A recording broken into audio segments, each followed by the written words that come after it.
La principale chose que conduite sous l'influence des stupéfiants est illégale et susceptible d'amende et diverses peines. Je viens consommer la cocaïne. Posez question à l'avant des nouvelles.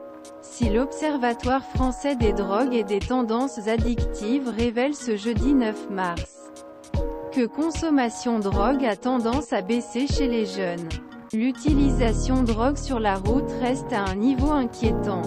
Les médicaments sont responsables d'un grand nombre d'accidents route depuis nombreuses années. Quelle est proportion de personnes liées à la drogue sur route? S'il est difficile quantifier le nombre de personnes prenant route après avoir consommé drogue, nous pouvons avoir une idée avec des chiffres d'accidents liés à conducteurs sous l'influence médicaments. Dans accident impliquant conducteur qui a pris la drogue, chaque année, accident route sur 5. Figure des rapports de l'Observatoire national interministériel pour la sécurité routière. Quels sont les contrôles possibles pour détecter prise stupéfiant? La police utilise un test salive effectué par route, ce qui permet de détecter 5 types médicaments. La police. Ce dépistage devient obligatoire en cas d'accident mortel ou corporel. Si se révèle positif, si vous refusez le test salivaire ou que vous ne pouvez pas faire la prise médicament doit être vérifiée par un échantillon salivaire sanguin.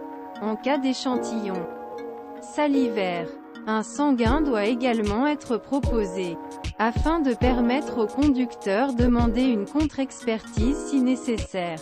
Notez qu'un test urinaire peut également être effectué, mais qu'il est moins utilisé et doit être effectué par un médecin. Quelles sont les conséquences des médicaments sur votre conduite?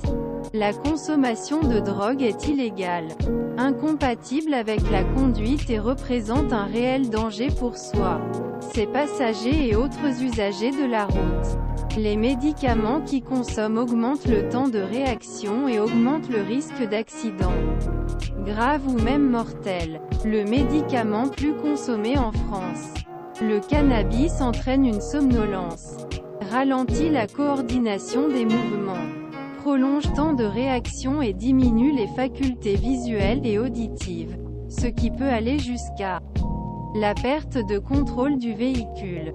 De plus, en général, tous les médicaments modifient votre comportement et réduisent votre vigilance. Quelles sont les sanctions? En cas de conduite sous l'influence des stupéfiants, vous perdrez 6 points sur votre permis de conduire. Vous risquez également une amende 4 500 € et encourez une peine de 2 ans, ou annulation votre permis conduire.